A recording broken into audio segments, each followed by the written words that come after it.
Welcome to LSAT Unplugged. Well, thank you very much. Thanks for having me. Well, thank you for joining. So I was really hoping to get your take, the insider's view on what the LSAT accommodations process looks like, what applicants need to know, whether they have a physical issue or maybe a mental or timing issue. Could you share a little bit about what that process looks like, just walking us through it? Sure. So my caveat would be that for people that have physical problems, these are definitely issues that a person would want to request an accommodation for, depending on what the issue is. I myself am a psychologist, so I don't evaluate people with physical problems. So if you have a broken leg or if you're pregnant and you need to have certain accommodations, those are very legitimate things. But the issues that I really see mostly are people that have difficulties with things like ADHD, where they have a deficit in their ability to maintain attention or their ability to sit and focus for long periods of time. I also see people who have learning disabilities, which basically means that they're not able to work as quickly or function as efficiently as they would need to in order to perform to their capability on the LSAT. And then also I see a lot of people who have things like anxiety and depression issues. And when those issues are pretty severe, they can substantially impede a person's performance. So those are the three different areas that I really work with most frequently. In terms of requesting accommodations, a person has to be able to register for the LSAT, and then after they do that, they can submit documentation. They need to meet with a person like me who's able to do what's called a psychoeducational evaluation. And that evaluation is going to include an analysis of their life history, their educational history. It's going to look at the different symptoms that they're experiencing at the present time, their history of experiencing those symptoms, and then I offer a diagnosis and recommendations. And there are times that I recommend accommodations, and if so, then that person can use the report I've written and fill out some other forms off the LSAC website, and that becomes the basis of an accommodations petition. Thank you so much for breaking that down so clearly. I guess the question that naturally arises is, for an applicant, when do they know, how do they know whether they should seek accommodations or not? Because it seems to me that sometimes some of these criteria are a little bit hazy. A lot of people have difficulty focusing, especially on something as boring as the LSAT. And so how do you know whether your issues might warrant extra time? Well, that's a good question. So, the student themselves is not going to be able to know before they meet with a professional whether or not they meet criteria for having a quote-unquote disability that would require an accommodation. Some people might know if they've had a history and they've already been tested before. Let's say when they were a kid, they were evaluated and they've been already receiving accommodations. If that's the case, then they might already know that fact. But testing also has to be done within a 5-year time span. So I see a lot of people who have that history. They need to be evaluated again because the testing is old. Now, for the category of people that think that they might have something going on, but they're not sure, these are people that are going to notice things in not only when they're taking a sample LSAT, but they're going to notice things in their daily life too. So for someone who, let's say it's an ADHD kind of an issue, that's not going to be something that's arising just when the LSAT rolls around. That's going to be a person that's had these types of issues focusing for, basically their whole life. And let's take the issue of a learning disability. That too is going to be something where a person has experienced difficulty with, let's say, efficiency while reading, being able to read quickly enough while also understanding the information. They're going to notice that they've had a history of that. The issue around, let's say, a mental disorder like an anxiety disorder or a depressive disorder, these are issues that actually could come up more recently because a person doesn't need to have a history of those symptoms dating back their whole life. Sometimes a person has a traumatic incident that happens. Sometimes they develop anxiety or depression after, a bad relationship or something has happened in their lives that stimulates that. So, usually if you're anxious or depressed, you know that you're feeling that way, but you really need the evaluation to determine not only whether you have the diagnosis, but whether your symptoms hinder you substantially enough in order to require an accommodation. So meeting with a professional, someone who does what I do, is necessary in order to make that final call. Well, that's really interesting because I hear a lot about ADHD for accommodations. I get a lot of students asking me about that, but I didn't know that anxiety and depression were areas that LSAC might grant accommodations. Is that something that you've been seeing quite a bit of? Yeah, I see that a lot. And, I think these days people are probably more kind of stressed out or pressured than ever. Aside from the LSAT, I see that a lot when I meet with people that are still in high school. A lot of these kids are under intense pressure. And the same thing happens with the LSAT, where people feel like, they want to get into a certain law school, or it's very, very competitive. And in any area that's competitive, if you're a person predisposed to feeling pressured or placing a lot of pressure on oneself, you can end up kind of developing an anxiety or depression. And it's certainly not the case with any of these diagnoses. It's certainly not the case that everyone with ADHD or everyone with a learning disorder or everyone with anxiety or depression needs accommodation. So that's not the case. It's the issue of, do your symptoms hinder you in a way that prevents you from being able to perform to the level that you're capable of? So if the answer to that question is yes, then you are a person that will have a pretty good chance and should actually have accommodations. And the underlying issue of why you would need accommodations really could be any number of things, but we always come back to that issue: is, are you being hindered substantially enough in order to require these interventions? Right. So the idea is kind of to re-level the playing field back to what it should have been in the first place. That's exactly what it is. And that, when we talk about why accommodations exist, we, really talk about things like the Americans with Disabilities Act, which basically states that people with disabilities should be judged, as you said, on a level playing field. They should not be hindered by whatever disability they have. They also shouldn't be having an advantage over other test takers. The way we know that they're not getting an advantage is we go through this assessment process and we determine that, in an objective way, there are certain issues that are hindering performance. And when we can see that, then we know that a person needs, as you said, re-leveling of the playing field, not to give it an unnecessary advantage, but to let them compete fairly. And that's always what it's about. Could you walk us through a little bit of what that assessment actually looks like in detail? Sure. So it gets a little bit, there are a few things that can change about it depending on what the issue ends up being. But essentially what we do is we assess a person's cognitive ability. And what that means is we look at their intellectual strengths and weaknesses. Now, it doesn't matter if you have a genius level IQ or high average IQ or a normal IQ in the average range. Everyone's going to have different areas of strength and weakness. So we want to find out, how do you learn? What's the best way for you to process information? And do you have the ability to be able to perform at a certain level on a test like the LSAT, which is reading intensive? So that cognitive assessment establishes a baseline where we see, okay, this is a level that a person should be able to perform at when they're taking a test like the LSAT. And then if we give these other achievement-based tests where we look more specifically at academic functioning, reading is something we look at a lot with the LSAT because it's very reading intensive.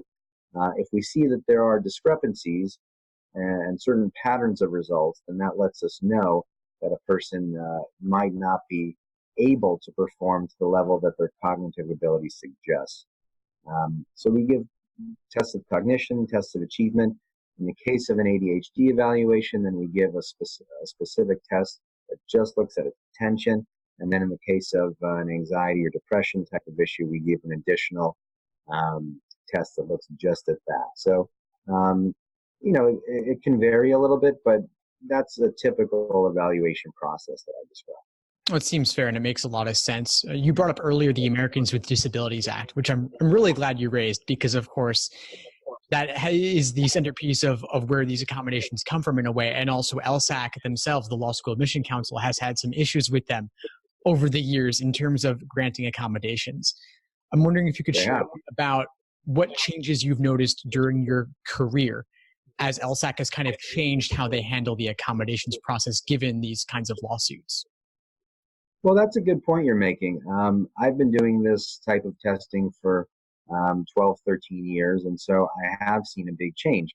Um, Within, let's say, 8 years ago or something, that was still the time when uh, I felt on my end of it that LSAC was being really unfair to people, that people would come with, substantial need, substantial deficits.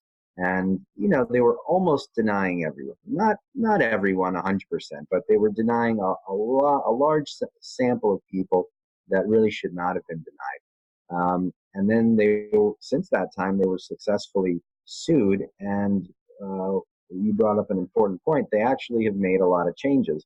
Um, I can't speak to the changes that they've made um, on the whole. I can just say what it looks like on my end. What it looks like on my end is that they've become much more fair, and that when a person does come in and they have a thorough evaluation that's done in a comprehensive and thoughtful way, if those results show that there's impairment, they're pretty fair about judging that now, at least from what I can tell.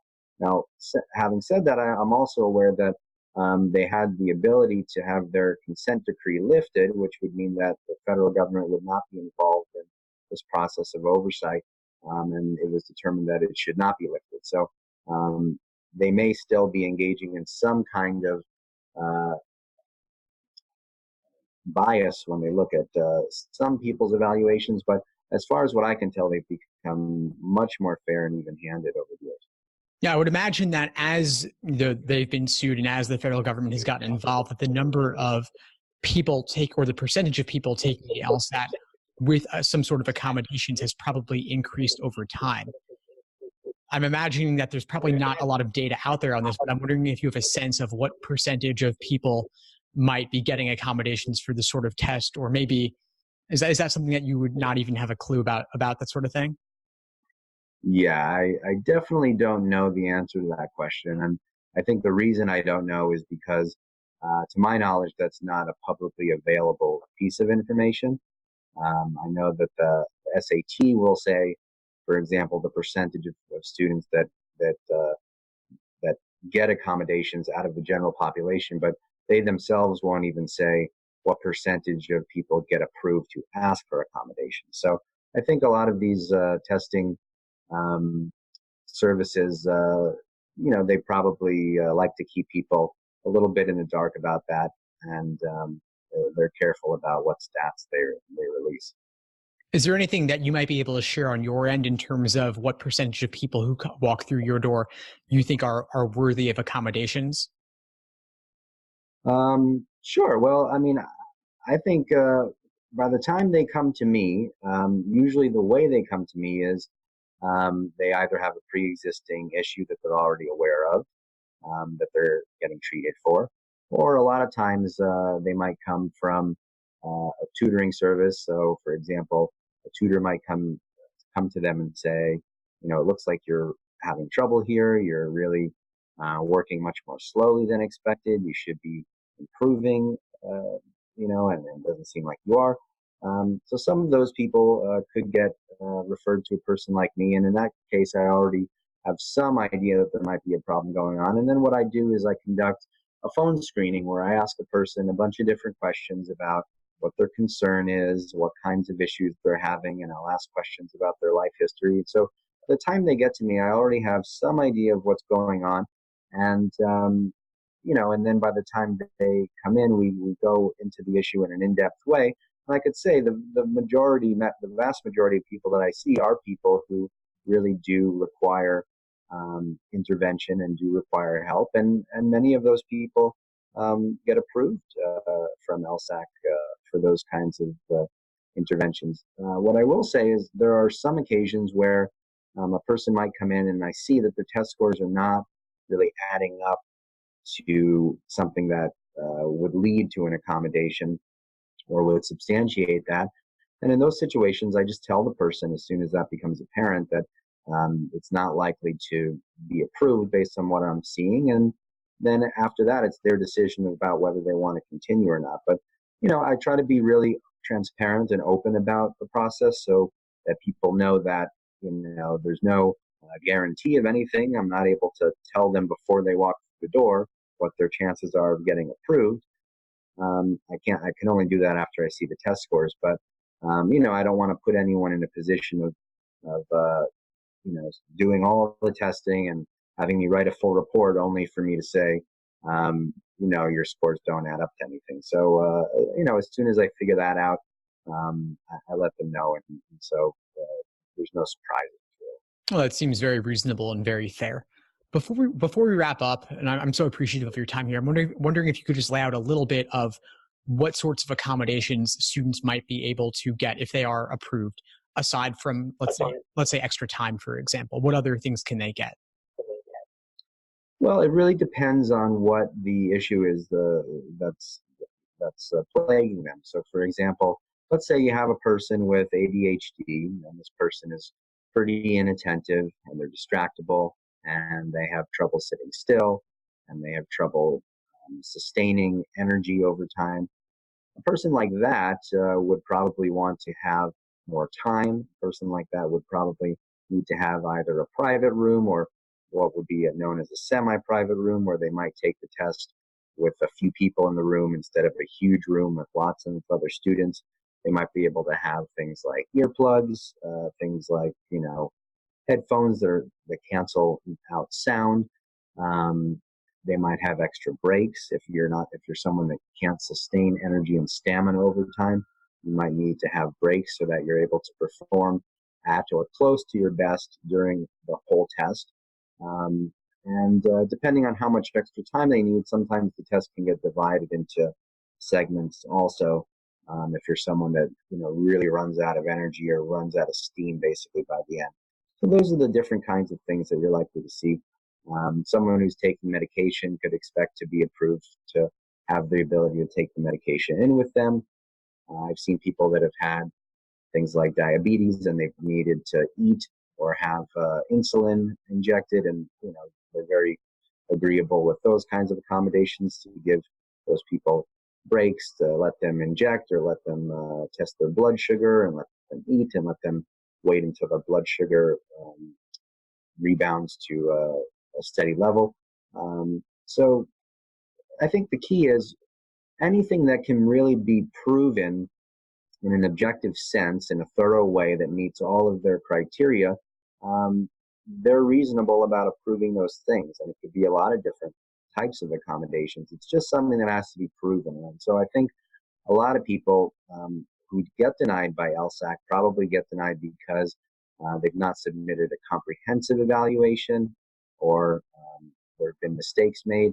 And, we don't want to conflate mistakes being made or a non-comprehensive evaluation with LSAC being unfair. Because what I think is when it's done properly, they tend to be fairly even-handed. Right. So it sounds like in a lot of cases, it's just the student has to have the proper expectations that the process will take a while to hear back from LSAC. And so they should start early and get all their documentation in order in case they may need anything additional later. Is that something you typically run into? Yeah, I mean, that's definitely important. I think they take only a couple of weeks to get back to people. So it's not a crazy amount of time or anything.